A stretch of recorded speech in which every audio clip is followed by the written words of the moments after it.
So, hi, Natalie, and welcome to the Recruitment Marketing and Sales Podcast. It's great to have you. Thanks, Sharon. I'm looking forward to this afternoon. Excellent. Now, there's a lot that you and I can talk about in terms of, your recruitment journey and also particularly your journey in your own business. So we'll come on to that in due course. But I am curious, and I am sure our listeners will be when they hear what your background is. So maybe as part of sharing your background, maybe just expand on that story of how someone who's got a degree in maths and statistics ends up in recruitment. Oh, wow. Crikey, you're taking me back now. Let me go back then. So finance recruitment particularly as well. So I had a traditional grammar school education. Loved maths, sciences. But back in the day, career advice was quite lacking. So you liked maths, or you could be a maths teacher or an accountant. That was about the extent of it. But it was actually my physics teacher who said, well, if you're doing maths and statistics, why don't you look at actuarial? And so for those who don't know about actuarial science, it's like accountancy, but with an added dimension of probability and statistics. Right. So that's what I did. And graduated and then joined a global insurer as a finance graduate. Probably a few years in to my professional exams when, with school long behind me, I suddenly realised that actually there's a whole world out there. And whilst I love numbers, I was probably more keen to get involved working more deeply with people. Yes. Yeah. So whilst a lot of my peers are kind of fallen into recruitment, that's just not me. I'm far too considered and deliberate for that. I think you might be the first person that's not said, and I fell into it. Yeah. So it won't surprise you, Sharon, to hear that I engaged with a careers consultant and spent a few months with him just completely reevaluating everything, up to this point. Everything about my academic era was about trying to achieve those high grades to open that door to my chosen profession.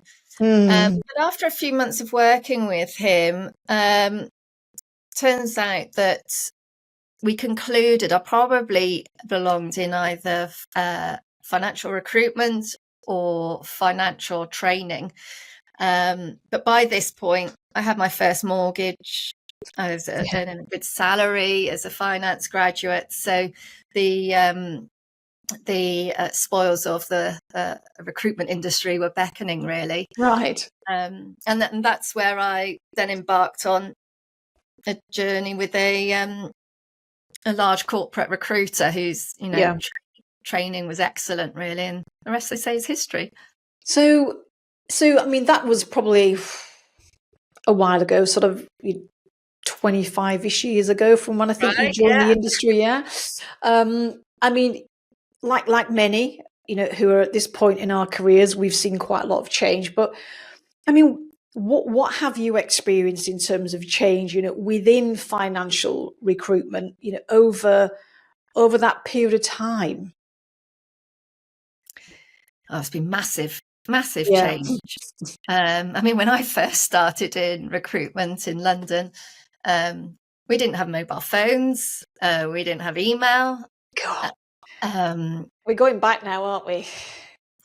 Well, all business was done via landlines. Yeah. And you wanted to speak to your candidates. Well, that's where the 12-hour day reputation of our industry came from, because you had to wait until they got home of an evening so they could talk freely. They couldn't just grab a mobile and walk out the office. And equally, sending shortlists. I remember that, they were generally printed and posted. If it was a particularly special client, they'd get couriered. Wow. Or if it was a particularly competitive situation, that it would be via fax.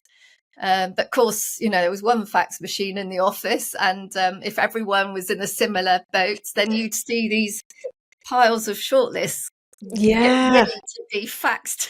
Yeah. Oh my God.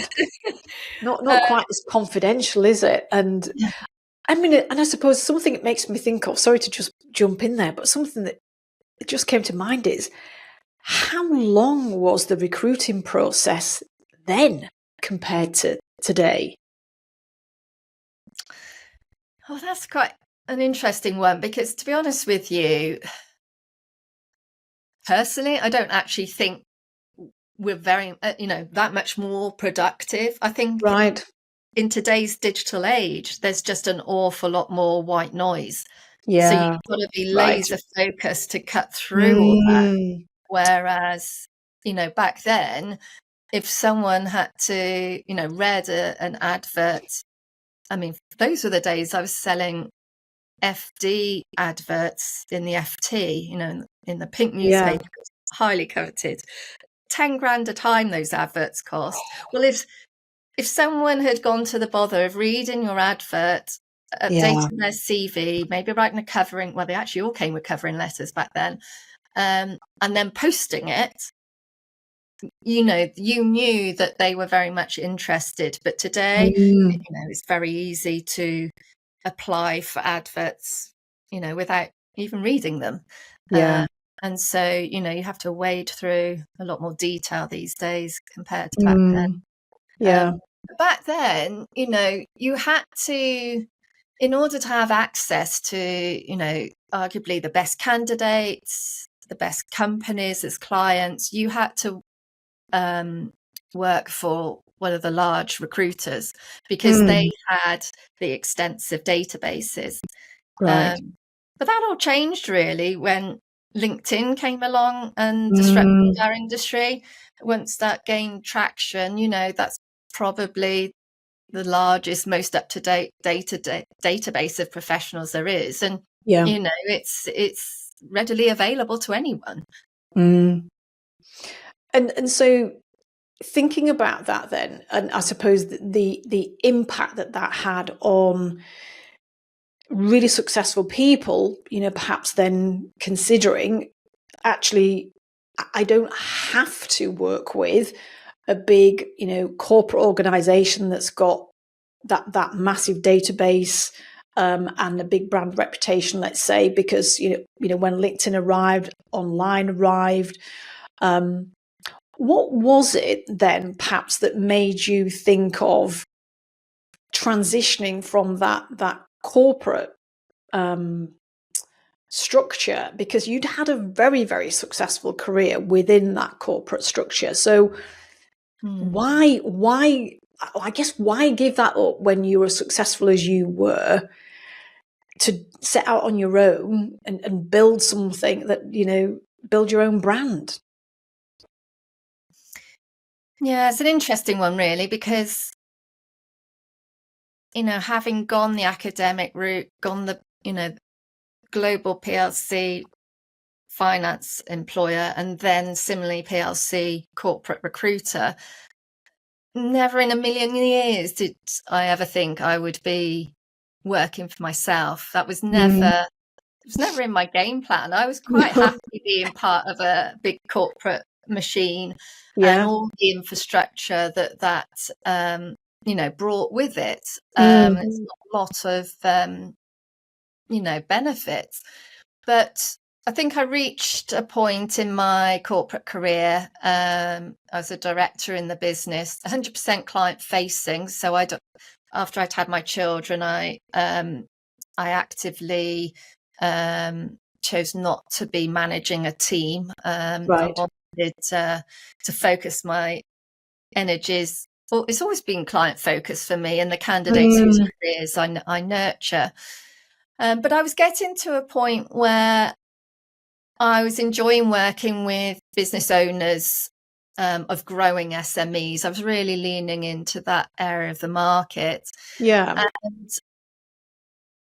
But if they're quite a young business or small but scaling, they like anything in life, they didn't know what they didn't know. So often they would come to me, say, recruiting for a particular role.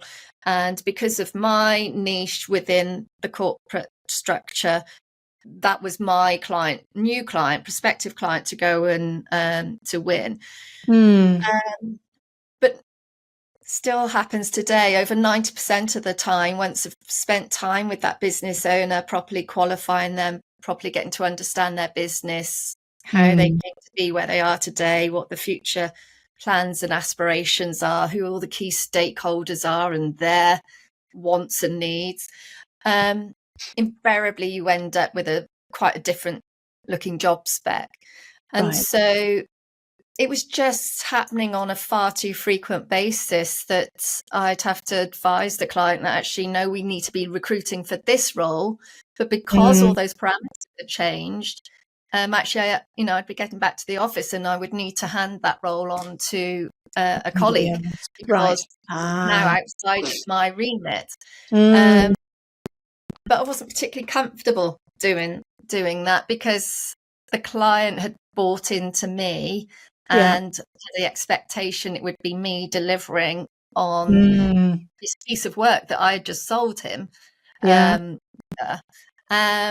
that's when I realised that maybe I'd outgrown that corporate model, really, because a greater emphasis, consulting with a capital C, really. And that's what my business is built on today, really. I specialise in supporting business owners, either in recruiting their first finance director or once they've already achieved quite a lot of success, we're generally looking for that next generation of finance lead.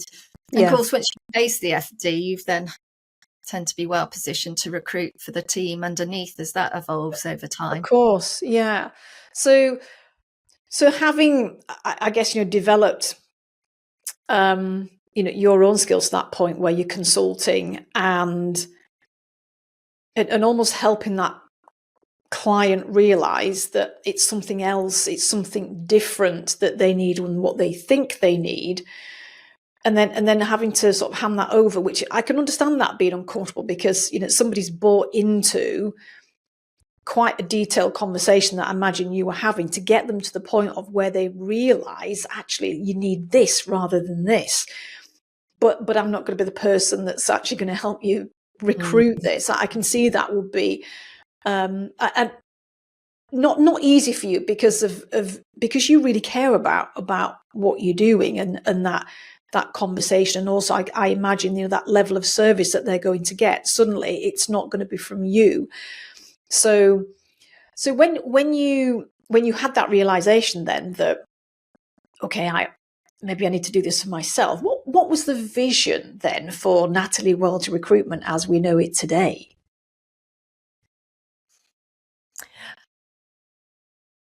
Well, it won't surprise you to know I went back and saw my careers consultant. Firstly, to make sure I hadn't lost my marbles. But, I have two teenage daughters. They were, a lot younger then. My eldest, actually, one of the trigger points, my eldest was about to move on to secondary school. And so I wanted to be more present for her. Also, my corporate office was an hour drive away from where I live, despite the fact that my clients are in the vicinity where I live. And this was, long before the pandemic. So hybrid working wasn't a thing then. And of course. Because I was a director in the organisation, they wanted me to be present to set that role model for trainees, which I understand. But it was just getting to the point where anyone from the outside looking in, you would think, well, this is just ludicrous. You're driving 2 hours round trip every day, only to come back again if you were meeting up with a client in their locality. And I think at one point I'd recognised that about 85% of the revenue opportunity I was creating, I was then, feeding to the rest of the Passing on. team. And I'm very much a team player, so I did so quite happily, but that wasn't being recognised against my revenues. So I decided there was too much distraction, too much white noise, as you'll hear me use frequently.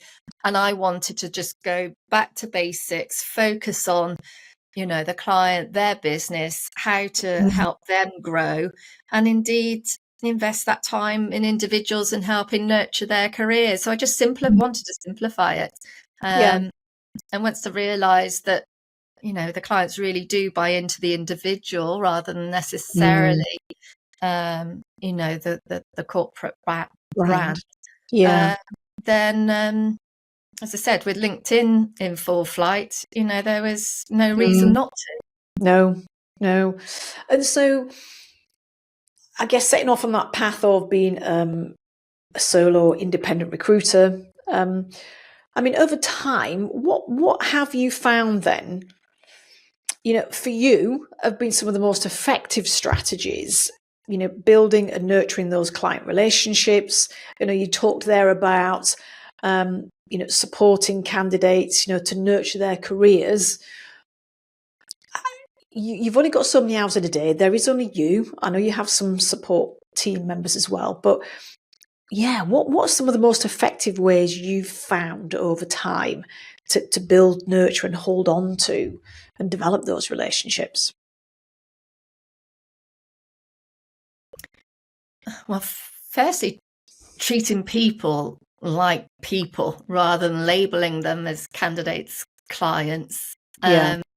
We've all got, those vulnerabilities, those wants, those needs. And I think if you can get someone to know, like, and trust you and open up about what that looks like, then the more transparent they are in their communication with you, the more you can ensure that the solution you provide is addressing those needs. And that's why my style of recruitment works particularly well with business owners. There were times in my corporate career where I was told I care too much by management, because that kind of time and detailed attention is sometimes too time consuming for the corporate model. But when I'm not just concerned with filling a seat today. I'm not interested in bums on seats recruitment. I'm interested in how the individual I place is playing a part in your business in 5 years' time. My placements tend to last 5 to 8 years. Last year I had 3 retire after 20 years, but that does make me feel really old. But it's, if you can get to a stage where you really understand the company's culture, the leadership's personality, the values, making sure that your candidates can buy into that vision, share the values. And indeed, another important point is the level of ambition, because if you just look at a job spec on paper and just look at a candidate's CV on paper, granted, there'll be hundreds of people who are technically qualified to do the role. But and they will work maybe for a good 12, 24 months. But in terms of what their legacy will be determined by, does the company, the board, the individual you introduce move in a similar direction, but whilst keeping everyone comfortably uncomfortable. You don't want to just put a yes person in there, but that's, and I think the proof of that is, to date, I've had a client who thought they wanted a finance manager, and they were 10 million turnover, and said, actually, you're ready for your first FD. I'm actually seeing that business owner for lunch shortly. He took my advice, took the FD, grew fourfold in 4 years, and then was approached by a competitor with a price he couldn't refuse. So he has literally sailed off into the sunset on his new yacht. And another client in a similar situation, within 4 years of introducing the FD, they went through a successful IPO, and they're now an AIM listed business. Yet this was so they were 22 million. They're now 85 million, projecting 100. And this was a company, even at 22 million, didn't have a finance director, and just had one recently qualified accountant trying to run the show. So that's where I get my kicks, really. Yeah. Been around long enough to see the effect such a higher... I mean, don't get me wrong, everything else in the company needs to be tickety-boo, but there's something quite special about a commercially focused finance leads that they can really unlock the potential of business. Yeah. I mean, and just let's say, just building on that a little bit, but I think it's just worth maybe, if you can dig a little bit deeper, because, to place those kind of individuals that can have, that contribute in such a significant way, because it's like you say, other things have to be happening, but getting the right FD, working with an MD and a board, it can have significant impact. But you also mentioned that, on average, some of the people that you place in, they are on average staying with a business between 5 and 8 years, which is significant, in, let's say, in today's world, because that doesn't always happen. So in terms of being able to get a level of match that results in people staying within a business and contributing in that kind of way, I mean, are there any secrets that you're willing to share? Well, if I give you an example of an FD role I'm recruiting at the moment. The previous FD is no longer with the business. They were asked to leave. So everything's a little bit chaotic there. But rather than just being given a job spec and I go away and generate 4 to 6 candidates, CVs, the first thing I did, having met with the CEO and an interim FD, actually, interim CFO, was take a briefing from them, but then say, well, I'm not doing anything until I've actually interviewed all the stakeholders. So I've met with 6 direct reports to the CEO, all of whom are internal customers of finance, of the new FD. And I've also always find out who's involved in the interviews, and I found out there's 2 non-execs that will, say, be doing a rubber stamp. Well, we all know what way rubber stamps can go if they're not things are considered early doors. So I've interviewed the 6 stakeholders plus the 2 non-execs, and the reason for doing that is to make sure that what they say the issues are consistent with my original briefing. It also tests what kind of level of the quality of the relationships around that top table.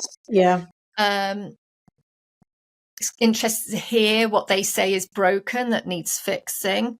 And it's also interested to hear from the non-execs what kind of relationship they're expecting to have with this individual. And that all of that then shapes the job spec, which, because I've got all that rich information, I then write.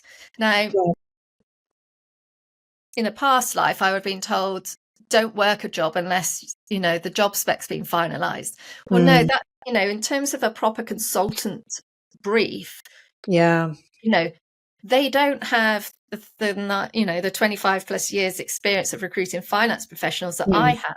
That is what they're paying me for, to bring all that experience to the party, to ensure that I know what candidates look for. Mm. I even had someone go through the spec today and say it was really useful to see that the role, in terms of the matrix reporting lines, and said, yeah, because you need to know that. And we know that if that's not clear and it's still woolly when someone starts, that's where you can have placements Yes. fall out of bed. Yeah. So, it's very detailed. That is my finance background. I can't use that eye for detail, but it's built over what are the things that cause placements to go wrong? Why do people get disappointed with the moves they make? Why do clients get disappointed that the candidate hasn't met their expectations? You can actually get a lot of that information right at the beginning of the process. So whilst that's quite lengthy, it does mean the actual interview process is really quick. And so that's where I place the emphasis. And that is a significant time investment, isn't it? And yet, for you, that's paying dividends because you get a level of match, and you get people staying in roles for a significant period of time, and it's working. Now, I guess some people might be sort of listening, thinking that sounds brilliant, and there's no way you could do that for every role within finance department. So let's say in organizations where you place that FD and they may begin to expand or shape or bring about some transformation within that department that requires some recruiting of team members. It could be a financial controller, it could be a management accountant, etc. How does recruiting those kinds of roles perhaps differ from that real senior FD role? Well, they won't tend to have so many stakeholders, or if any stakeholders, to be honest with you. Right. It's really important to find out who's involved in the interview process. It might be, a finance director, financial controller coming to me with a role for the team. And yet they are the ultimate decision maker. But if I hear there's a team leader who's going to be involved in the interview, then I actually, very casually just want half an hour chatting with them. So I can get a feel for what they're all about, their background, why they enjoy working in this company, what are they hoping this new hire is going to, is there any change they're expecting come about? How will this make their life easier? Because that all feeds into my briefing with the candidate as well. Because actually, if you kind of know what your decision makers, what their pain points are, and you're actually addressing them, on the front foot, again, it allows people to get to that stage of know, like, and trust a lot quicker, and helps line managers get more comfortable with the decisions they make. So it's not, it's a far more agile process, but in essence, you're doing the same thing, really. The principles are there, aren't they? It's just the scale of what that stakeholder audience is. I guess that's what I'm sort of hearing, from you. And so, just thinking about it, then, I mean, you've what is it? Is it 5 years now or 6 years that you are celebrating this year? I think I'm at 7. I think you're 7. Oh my God, time is so quick. I know. So, I mean, what for you then? When you've reflected on this, what's contributed towards you making this such a success, and being so keen and passionate about it still? Because we both had experiences where we've talked to people who've been in this industry a long time, and perhaps are a little bit jaded, and they don't have the same passion and oomph. Whereas whenever I talk to you, it's like you really enjoy what you do. Yes, there's always kind of like, challenges, and we'll come on to maybe some of those, but you still really seem to enjoy and have a real passion for what you do and the way that you work? I'm quite particular who I work with. Like you've noted, as a solo operator, I still only have the same number of hours in a day as anyone else. Yeah. So, but there's a lot of freedom that comes with that. I can walk away from potential clients that are not going to respect my time. So, Yeah. I think recruitment's one of the only industries in society where there's an expectation that we'll work for free unless successful. Whereas, so I only work on a sole agency basis. Yeah. I like to get paid for what I do. And because I care so much, if I sense that I care more about getting it right than the client, I walk away, because that's disingenuous to my candidate audience. If I wouldn't feel comfortable walking through the door and working there myself, then how can I expect someone else to? And this can be evidenced by, we all know of companies in our markets where they have a bit of a revolving door. Now, if a company is going to come to me and say, we recognize we've got this problem, we'd like your help in solving it, I'm all over that. But my style of recruitment would be to be completely transparent with my candidate audience.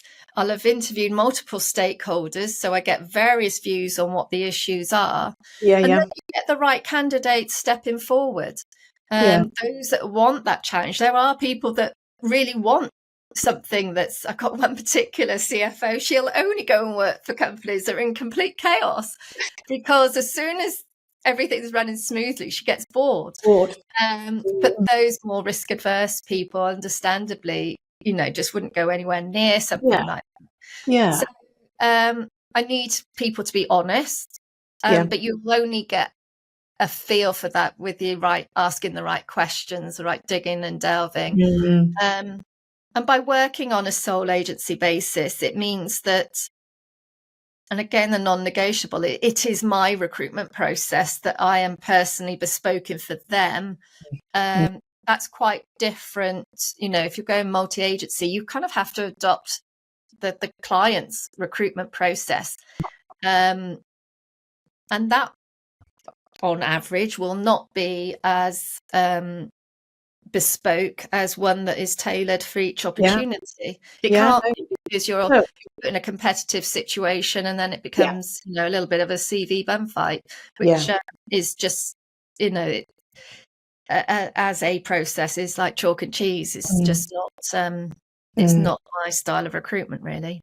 No, and I think it's interesting that if we look at what's happening in the market now, that we both know of more companies who are actually, beginning to make some transitions or introduce, some new services that are more bespoke and, on a retained basis, or certainly a solo provider basis. I think there's certainly a big swathe of quality recruiters moving to exclusive only. I think contingent is certainly becoming far less common, particularly outside of the big corporate models.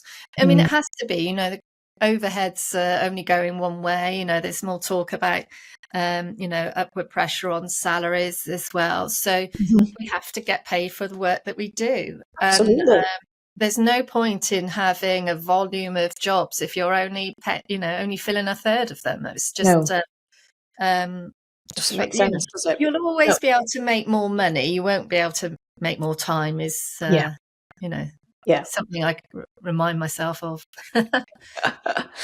And I mean, just thinking of when you think about the 7 years that you have been in business, there have been a few events that have happened that you've had to navigate. So, I mean, what have been some of those, maybe just a couple of top challenges that you have faced, as a solo business owner, and come through?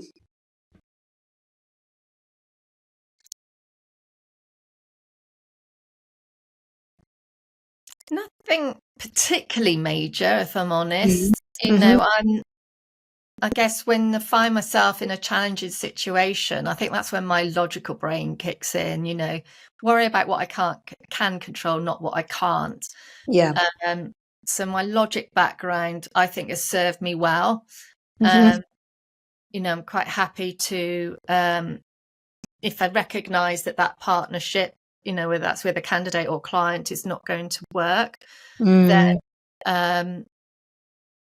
I am prepared to walk away. I think one particular uncomfortable situation was working with one business owner, and we were recruiting a CFO, and we were down to the final two candidates, and both of them would have been great, but he was particularly blown away by this one candidate who actually was a good performer as well.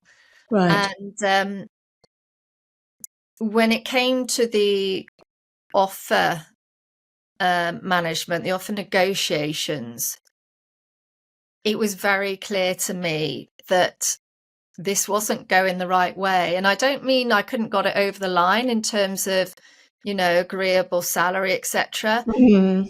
Culturally, I was getting some red flags. This individual was not used to the permanent market. They were more professional interim, and had it be in their bonnet that the role must come with equity.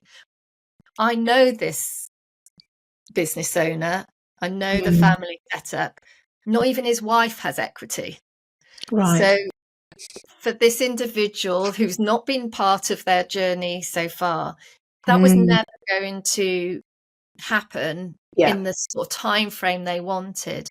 So after a moment's reflection, I picked up the phone to the client and said, I think we need to withdraw the offer. That's Right. not a comfortable conversation to have with either party, really. But boy, was it the right one, because the candidate they did offer and did accept has taken that company to very lofty heights, and they've had a really enjoyable time doing so.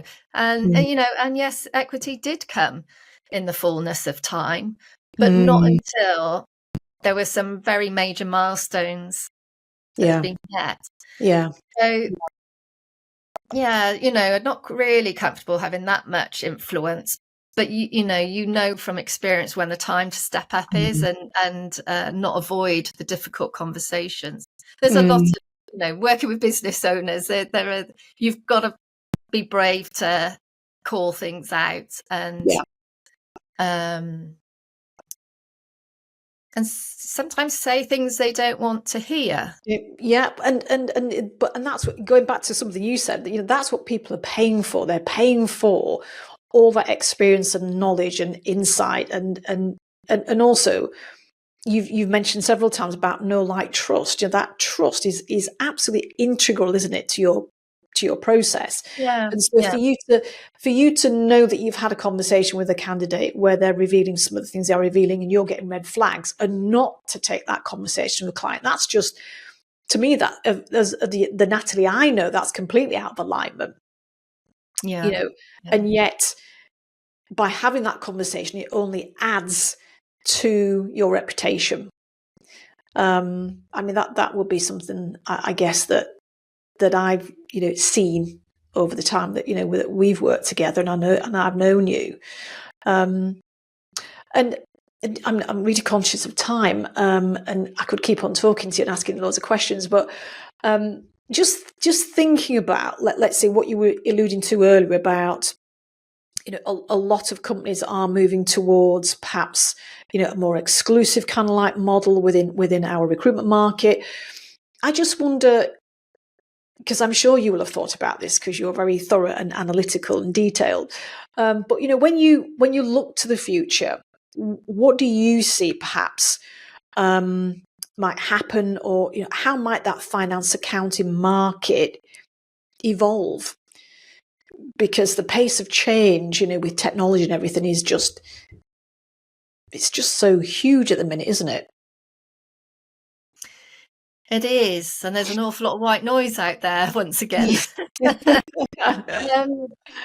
So as a solo, I think I pride myself on keeping well connected within my industry. And I'd actually say I'm more connected with the industry and aware of the developments now than I was as part of a global corporate recruitment. I think technology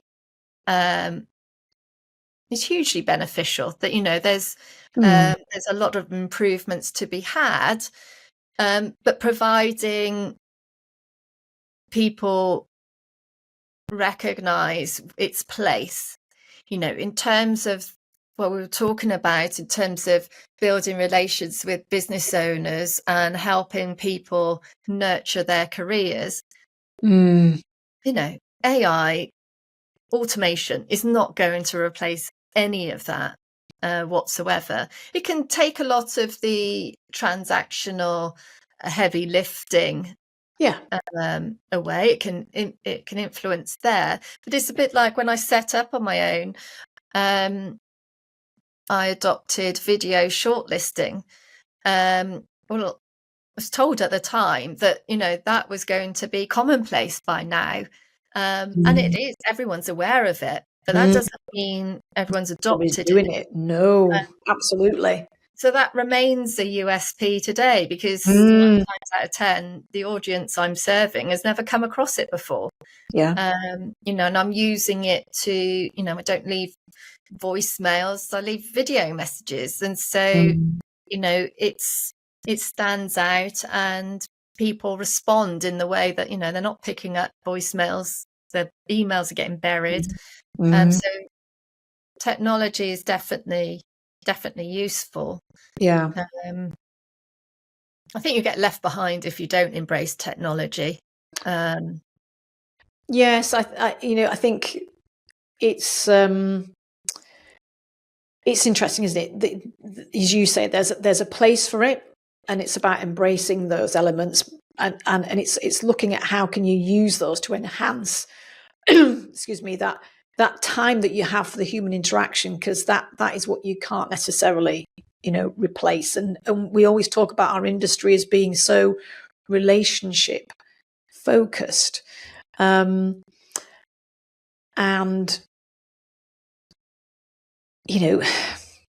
it's one thing saying that, but it's another thing doing it, isn't it? And I think it's the people who perhaps really put their heart and soul into those relationships and really value them, and have that more consultancy model, let's say, rather than that transactional model. And I think that's, potentially that's where we might see, I'd like to think where we might see more evolution, is away from that transactional, more to the relational. And we've been talking about that for a number of years. But again, it's interesting, like your video shortlist comment, we've been talking about moving from transactional to a consultancy model for quite some time now. But how many organisations have actually made that transition? There's still lots of scope for, I think, that to happen. But just, I guess, bringing our conversation, as I think about bringing it to a close, but also I just wonder, as you've had that corporate career, you stepped out, you've built this business as a solo, independent recruiter with a really successful practice. For other people, perhaps, who are considering, or even in the early days of establishing themselves as a solo, entrepreneur, what bits of advice would you give to people? Okay, so advice for someone who's thinking of going it alone, going solo. Really be honest, with yourself. Are you genuinely passionate about recruitment? Yeah, Um, be clear in your mind what success looks like to you. it's a good You point.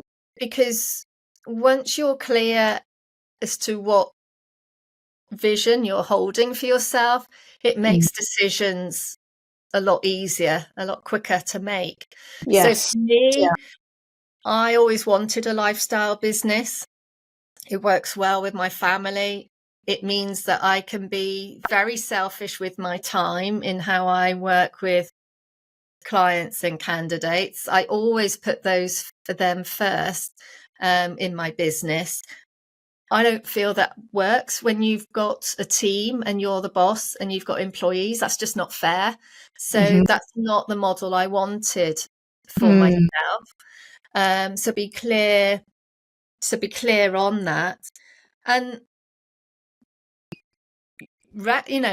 be honest with yourself in terms of where you've had success in the past. If you've only been a big biller servicing well-established handful of key clients, that probably isn't the right skill set for being successful as a solo. Mm. Personally, I've always loved business development. I love the sense of the chase. I love getting to know people. And it helps that I'm naturally nosy and curious. So, combine all that, and it means that I'm always looking for where to go next, which works well Yes. in the SME market. But if you're only a recruiter that's build probably big money, but on a Mm. handful of key clients, Mm. then yeah, you are right to think about where your business is going to come from, because those Yeah. clients are probably not the clients that you'll be serving when you're working under your own company. Yeah. And always just stay curious. I attend industry conferences once or twice a year. It's great for networking within my industry, and also Mm. hearing about what the challenges are, what the advances in technology are about. So I think as a solo, just recognize that you can't turn on all those switches at once. So I think that's probably how Mm. having to manage my frustrations, is that actually I know how to um, go and network and influence far more pools of associates to bring in more leads, but I Yeah. couldn't handle them. So it's striking that Yeah. balance, Balance. really. And I think that's that. That comment about the kind of skill set and just be honest with yourself is really key, because certainly some of the conversations perhaps that I've had with people that that are either thinking of going solo or have gone solo, um, they often don't find it easy and not having an easy time if they are someone perhaps who's come into the industry in the last 5, 6 years, maybe 7 years, when it's been a slightly easier time. I know that we've had COVID, but we had that big bounce back. And if they've been in the industry at a time when, as part of their recruitment role, it hasn't actually involved new BD, because they've been there, not just servicing small number of big accounts, but a wider number of accounts, where you could argue that recruitment role is more heavily resourcing. Mm. To then find yourself in a position where actually, once you've gone beyond that immediate network of relationships where you can get business from, once you've gone beyond, let's say you've exhausted that, or you're at the point where you may well exhaust that, and you need to then go and do business development, that's often where I see it can be quite challenging for businesses. And so it's absolutely key to have that as part of the skill set. If you are absolutely adamant that your vision is to remain solo. So I'm so glad you brought that out. So thank you so much. God, so many really good, great insights, and it is really, really valuable for people to hear. I think the rigor and the quality of your process, and just to hear the fact that you can actually be incredibly successful, and have exclusivity, and work in the way that you do, and be consultative as well. So thank you for sharing all that, and I look forward to seeing you soon. Lovely. Sharon, thanks for your time. I really enjoyed that. Thank you. You're welcome. Take care.